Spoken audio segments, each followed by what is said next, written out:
एक दफा का जिक्र है। एक गांव में दो बहन भाई रहा करते थे। बहन बड़ी और भाई छोटा था। लड़के का नाम हैरी था और वो बहुत शरारती था, जबकि लड़की का नाम सैली था और वो बहुत अक्लमंद थी, लेकिन उसे भूलने की आदत थी। हैरी और उसकी बड़ी बहन सैली बहुत गरीब थे। वो अक्सर जब सोने जाते तो खाली पेट हुआ करते थे और सारा दिन भूखे रहते, और रात में उनके लिए सोना बहुत मुश्किल हो जाता क्योंकि वो खाली पेट हुआ करते। एक दिन सैली बहुत भूखी थी कि भूख से उसके पेट में दर्द हो रहा था। ओह, कितने दिन हो गए हमने एक निवाला तक नहीं खाया। सैली पार्क में वॉक करने के लिए चली गई ताकि वो भूख को भूल जाए, और घर से निकलते वक्त उसने अपने पानी का थर्मस साथ ले लिया।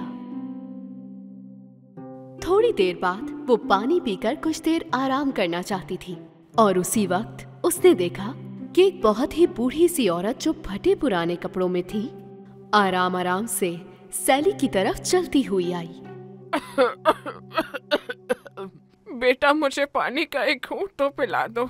बहुत दिन हो गए हैं मैंने पानी नहीं पिया है, मुझे बहुत प्यास लग रही। जी जरूर, आप इसमें से जितना पानी पीना चाहे पी सकती हैं। जैसे ही उस बूढ़ी औरत ने पानी पिया, वो फौरन से एक बहुत खूबसूरत परी बन गई। ओह, परी! मैं तुम्हारा शुक्रिया अदा करना चाहती हूँ मेरी मदद करने के लिए। तुम्हारी ख्वाहिश क्या है बताओ? मैं और मेरा भाई बहुत गरीब हैं। हमने कई दिनों से कुछ भी नहीं खाया है। समझ गई। तुम जैसे ही घर जाओ तो अपनी मेज पर देखना, तुम्हें वहाँ एक मैजिक बाउल मिलेगा। क्या? एक मैजिक बाउल? बिल्कुल। और जैसे ही तुम बाउल से कहोगी कि हमारे लिए गर्मा गर्म दलिया बनाओ, तो वो फौरन तुम्हारे लिए बना देगा। और जब तुम कहोगी रुक जाओ मेरा पेट भर गया, तो बाउल उसी वक्त रुक जाएगा। अब तुम्हें और तुम्हारे भाई को कभी भूखा नहीं रहना पड़ेगा। तुम्हारा बहुत बहुत शुक्रिया प्यारी परी। अच्छा, बात सुनो मेरी। उस मैजिक बाउल के लिए मैजिक वर्ड हरगिज मत भूलना, ठीक है? सैली फौरन अपने घर वापस गई, और जैसा उस परी ने कहा था, उनकी मेज पर एक बाउल रखा हुआ था।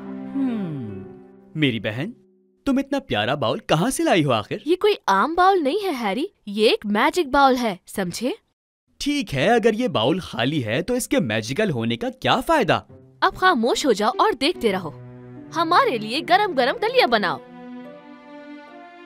मैजिक वर्ड्स कहते ही बाउल अचानक से गर्म हो गया और उन दोनों बहन भाई के लिए दलिया बनाने लगा। लेकिन ये सब हो कैसे रहा है आखिर? ये तो वाकई मैजिकल है। इसका मतलब अब हम लोग कभी भी भूखे नहीं रहेंगे।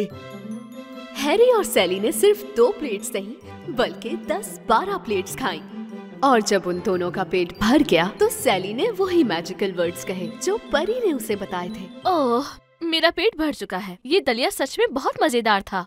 हाँ, मैं तो रोज ये खा सकता हूँ।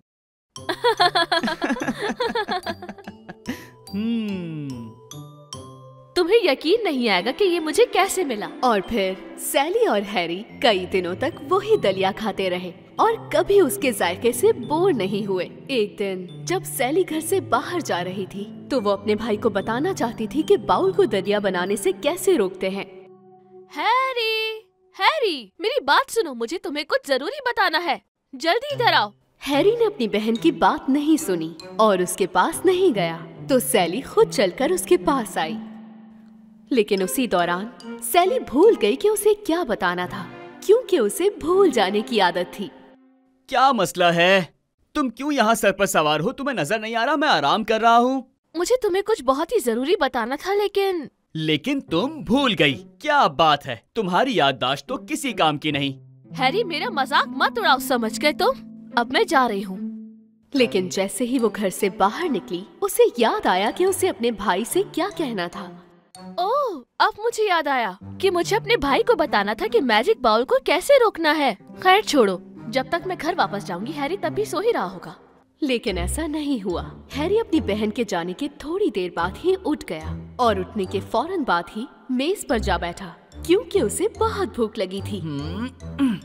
मैजिक बाउल, मेरे लिए गर्मा गर्म दलिया बनाओ। मैजिक बाउल फौरन ही गर्म होना शुरू हो गया। पूरे घर में गरम गरम दलिये की खुशबू फैल गई।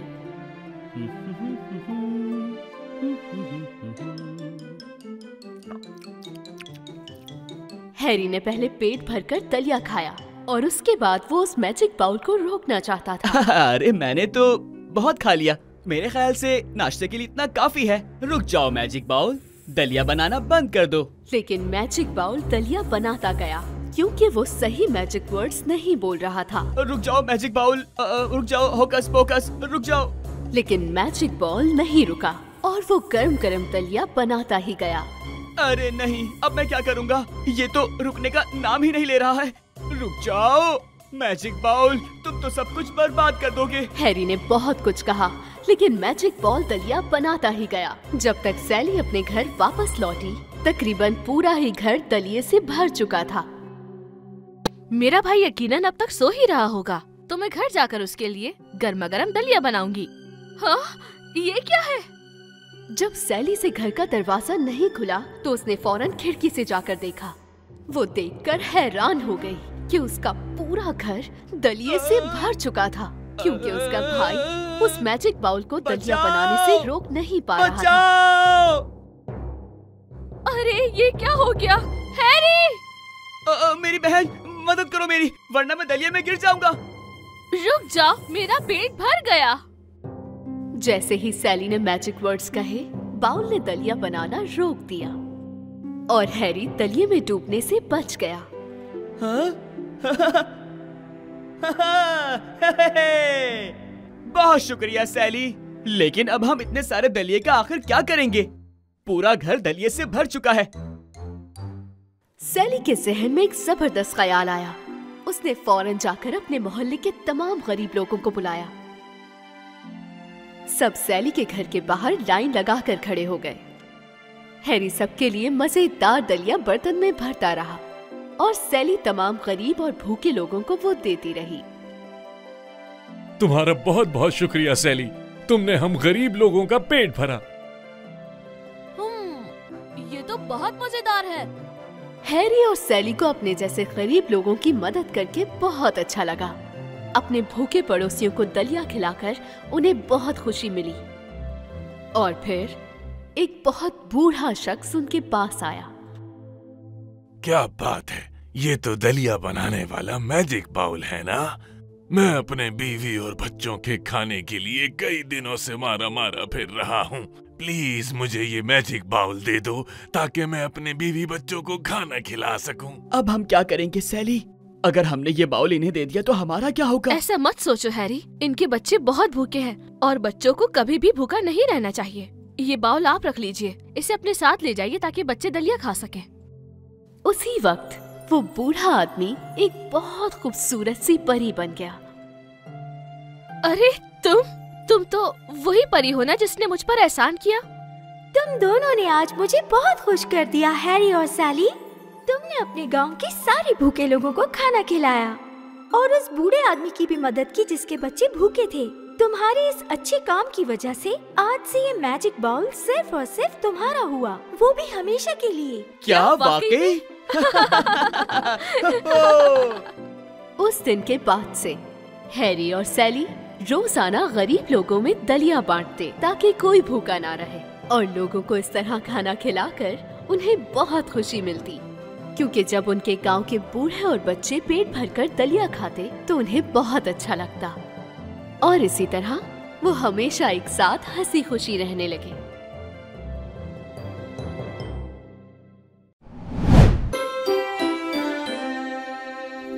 एक ठंडी और बर्फीली न्यू ईयर की रात की बात है। लोग अपने कोट, ग्लव्स और स्कार्फ पहन के आना जाना कर रहे थे। सब लोग जल्दी में थे। कुछ लोग घर पहुंचने की जल्दी में थे और कुछ लोग न्यू ईयर सेलिब्रेट करने के लिए बाहर जा रहे थे। बच्चे रास्ते में खेल कूद कर रहे थे, एक दूसरे पे बर्फ की गोले फेंक रहे थे। बेशक बर्फ के सबसे ज्यादा मजे वही ले रहे थे। उनकी हंसी ने माहौल को खुशगवार कर दिया था। लेकिन रास्ते पर एक लड़की थी जो खेलने वाले बच्चों से अलग थी। ये लड़की बाकी बच्चों को सिर्फ खेलते हुए देख रही थी। उसके पास दूसरों की तरह हैट नहीं थी। उसके पास कपड़े भी हल्के थे और फटे हुए भी थे, और उसकी चप्पल भी उसकी अपनी नहीं थी और बहुत बड़ी थी। उसके हाथ में एक डब्बा था। वो सर्दी में कांप रही थी। उसने देखा ही नहीं कि एक गाड़ी उसकी तरफ आ रही है। रोड के साइड में खड़ी रहो वरना एक्सीडेंट हो जाएगा। वो लड़की जल्दी से फुटपाथ पर भागी। भागते हुए उसकी चप्पल निकल गई। वो फुटपाथ पर पहुंची और मुड़ के देखा तो उसने देखा कि एक लड़का उसकी चप्पल लेकर भाग रहा है। वो चिल्लाई और उसके पीछे भागने लगी, पर वो लड़का जल्दी से भाग गया। मजबूरी में वो बगैर चप्पलों के एक दीवार के पास जाके खड़ी हो गई। उसने अपना बड़ा सा डब्बा नीचे रखा। वो माचिस की डिब्बियों से भरे बॉक्स को देख रही थी। सर्दी से उसकी आंखें नम हो गई थी। ये है हमारी लिटिल मैच गर्ल। पर उस दिन वो एक भी माचिस की डिब्बियां नहीं बेच पाई। अगर वो कुछ माचिस की डिब्बियां बेचकर थोड़ी कमाई कर ले तो घर जाके अपनी माँ के साथ वो गरम खाना खा सकती थी। तभी वो चिल्लाने लगी, माचिस माचिस, कोई ले लो एक डिब्बिया माचिस। किसी ने उससे एक डिब्बी भी माचिस नहीं खरीदी तो वो अपनी जगह बैठ गई। उसकी उंगलियां ठंड में दर्द करने लगी। उससे अब दर्द सहा नहीं जा रहा था और किसी भी तरह थोड़ी सी गर्मी चाहिए थी। उसने माचिस की डिब्बी से एक तीली निकाली। उसकी उंगलियां सुन पड़ गई थी। बड़ी मुश्किल से उसने तीली पकड़ी। अपने कांपते हाथों से उसने माचिस की तीली दीवार से जलाई और आग की रोशनी ने उसे खुश कर दिया। उसने माचिस की तीली को दोनों हाथों में लिया। अब उसकी उंगलियों को आराम मिला। आग को देखते हुए वो ख्वाब में चली गई। उसने अपने आप को एक जलते हुए चूल्हे के सामने देखा। वो एक बड़े से चूल्हे के सामने एक खूबसूरत कमरे में बैठी हुई थी। उसने एक गरम स्वेटर, सॉक्स और सर पे गरम टोपा पहना हुआ था। इतनी गर्मी थी कि उसे पसीने आने लगे। पर अचानक माचिस की तीली बुझ गई। तीली बुझते ही वो ख्वाब से भी बाहर आ गई। उसकी उंगलियां फिर से सर्दी में दुखने लगी तो उसने एक और तीली जलाई। उसी वक्त ठंडी हवा चली। उस लड़की ने दीवार के सहारे आग को बचाने की कोशिश करी और उसने आग को हाथ से छांव भी दी। जब वो उसे देख रही थी, दीवार अचानक से गायब हो गई। वहाँ एक बड़ा सा कमरा नजर आया। एक सफेद कपड़े से ढकी टेबल पर हर तरह का खाना मौजूद था और उस कमरे में दिन की तरह उजाला हो रहा था। वो टेबल तो देखती रही और देखा कि टेबल के बीच में एक बड़ा सा गोश्त का टुकड़ा रखा हुआ है।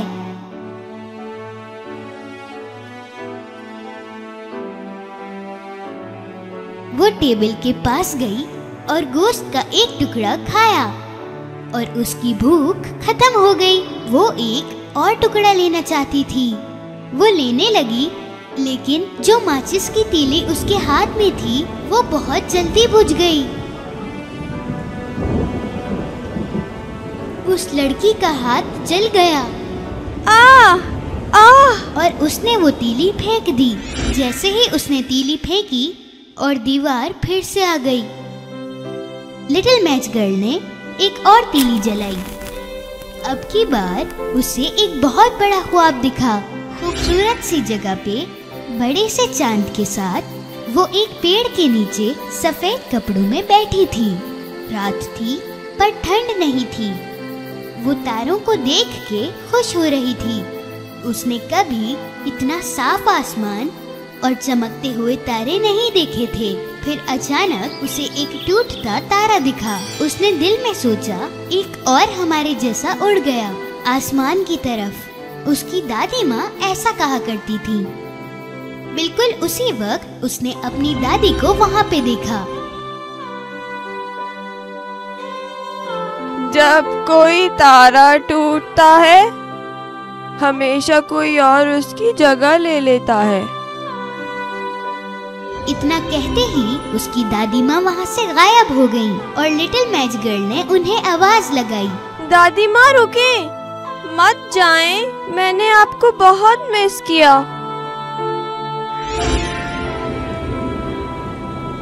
अपनी दादी को एक बार फिर से देखने के लिए उसने एक माचिस की तीली जलाई। वो भूल गई कि वो सर्दी में कैसे कांप रही थी और फिर से अपना ख्वाब देखने लगी।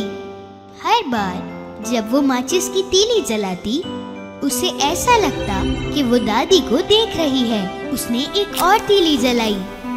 उसके आसपास दिन जैसा उजाला हो गया। उसे अपनी दादी बहुत खूबसूरत लग रही थी। उनके प्यारे चेहरे को देख के अपनी सारी तकलीफ वो भूल जाती थी। ये वक्त कभी खत्म ना हो, इसलिए उसने आखिरी माचिस की तीली भी जला दी। उसकी दादी माँ फिर से उसके सामने आई। उन्होंने अपने हाथ में लिटिल मैच गर्ल का हाथ पकड़ा और वो दोनों आसमान में उड़ने लगी एक साथ। लिटिल मैच गर्ल को बहुत खुशी महसूस हुई। अब न ठंड थी और न भूख थी। बिल्कुल उसी वक्त एक और तारा टूटा।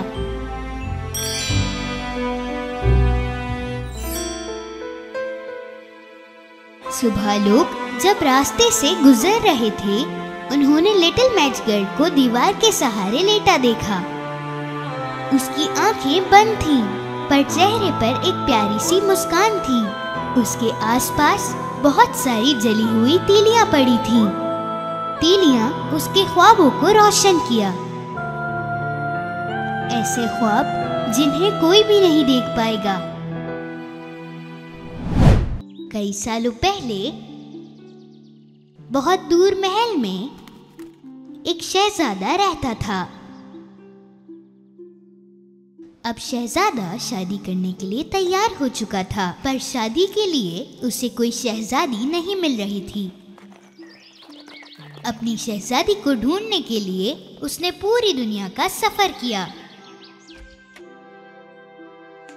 पड़ोसी सल्तनत की भी शहजादियों ने शहजादे से मिलने का फैसला किया, लेकिन शहजादे को अपने लिए उनमें से एक शहजादी को मुंतखब करना मुश्किल हो रहा था। शहजादे के वालिद ये चाहते थे कि उनके बेटे को असली राजकुमारी मिल जाए। इतने सालों सफर करने के बाद शहजादे ने सही शहजादी को ढूंढने की उम्मीद खो दी। दुखी दिल शहजादे ने फिर भी अपने जीने की आरज़ू को जारी रखा। बादशाह और मलका जो भी शहजादी के साथ हुआ, उसके लिए बहुत उदास थे। एक और दुखी रात जब वो वहाँ सोचने के लिए बैठे हुए थे, एक बड़ा सा तूफान शुरू हुआ। जोरदार बारिश शुरू हो गई। बादल गरज रहे थे। गड़गड़ाहट की आवाज़ महल में गूंजने लगी। शहजादा सोने के लिए बहुत परेशान था, लेकिन उसे नींद नहीं आ रही थी क्योंकि वो अपनी खिड़की से कड़कती बिजली देख रहा था और दूसरी तरफ अपनी होने वाली शहजादी के बारे में सोच रहा था। महल में सभी आवाज़ों के शोर में एक नौकर ने महसूस किया कि कोई दरवाज़ा खटखटा रहा है। उसने दरवाज़ा खोला तो देखा बारिश में भीगी हुई लड़की कपकपाते हुए खड़ी थी।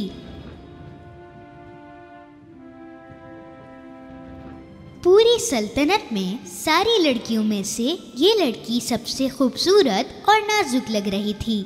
कांपते हुए उसने बात की, क्या आप मुझे अंदर आने दे सकते हैं? मैं अकेली हूँ और जंगल में खो गई हूँ। नौकर को उस पे रहम आया और उसने फौरन बादशाह और मलका को खबर दी। हम इस वक्त किसी को भी अंदर आने से मना नहीं कर सकते। उसे अंदर ले आओ। बादशाह ने अपने सिपाहियों को यह हुक्म दिया कि उसे अंदर लाया जाए। सिपाहियों ने उस लड़की को अंदर बुलाया और एक कमरे में चिमनी के सामने बिठा दिया। लड़की के भीगे कपड़े देखकर मलका ने नौकर को ये हुक्म दिया कि उसके लिए नरम और मुलायम कपड़े लाए जाएं। मलका ने लड़की से अकेले में पूछा, क्या मैं पूछ सकती हूँ कि रात के इस वक्त तुम यहाँ क्या तलाश कर रही थी? मैं एक दूर दराज मुल्क की शहजादी हूँ। हमारे महल पे हमला हुआ। मेरे माँ बाप ने मुझे 2 सिपाहियों के साथ बचने के लिए किसी महफूज जगह पे भेज दिया, लेकिन तूफान की वजह से हम अलग हो गए और मैं यहाँ आ गई। मुझे पनाह देने के लिए बहुत बहुत शुक्रिया। मलका को उसकी बातों पर यकीन नहीं आया और वो चाहती थी कि ये लड़की जल्द से जल्द महल से बाहर चली जाए।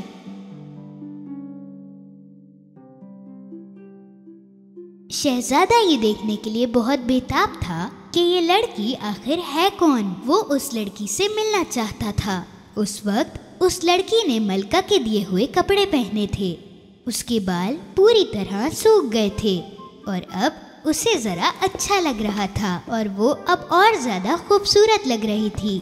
जैसे ही शहजादा कमरे में आया, वो उस खूबसूरत सी लड़की को देखता ही रह गया और वो उसकी खूबसूरती देखकर बहुत हैरान हो गया। मलका ने कहा कि मैं इस मसले को संभाल लूंगी और पता लगाऊंगी कि ये वाकई शहजादी है या नहीं। वो सचमुच की शहजादी है कि नहीं, ये आज हम पता लगाएंगे।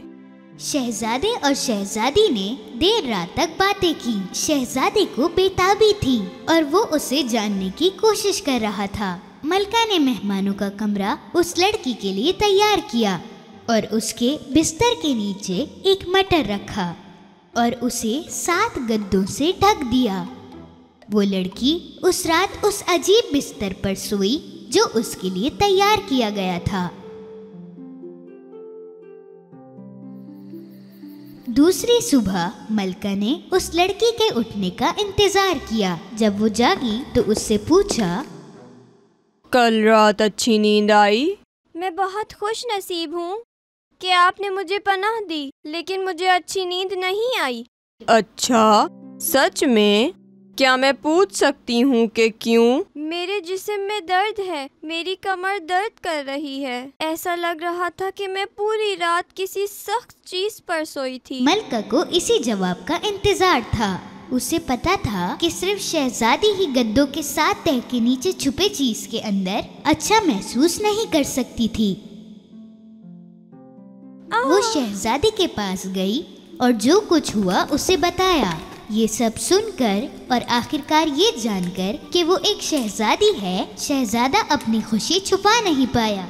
शहजादे ने बादशाह से कहा कि वो उस शहजादी से शादी करना चाहता है और बादशाह ने उसकी बात मान ली। बादशाह ने कहा, जब तक हमारे महल में ये जंग खत्म ना हो तब तक वो महल में रह सकती है। इतना ही नहीं, उन्होंने उनके मुल्क को बचाने के लिए अपने कुछ सिपाही वहाँ भेज दिए।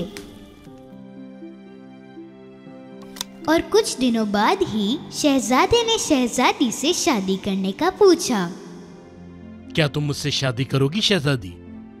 और शहजादी ने फौरन से हाँ कर दी और वो दोनों खुशी से रहने लगे।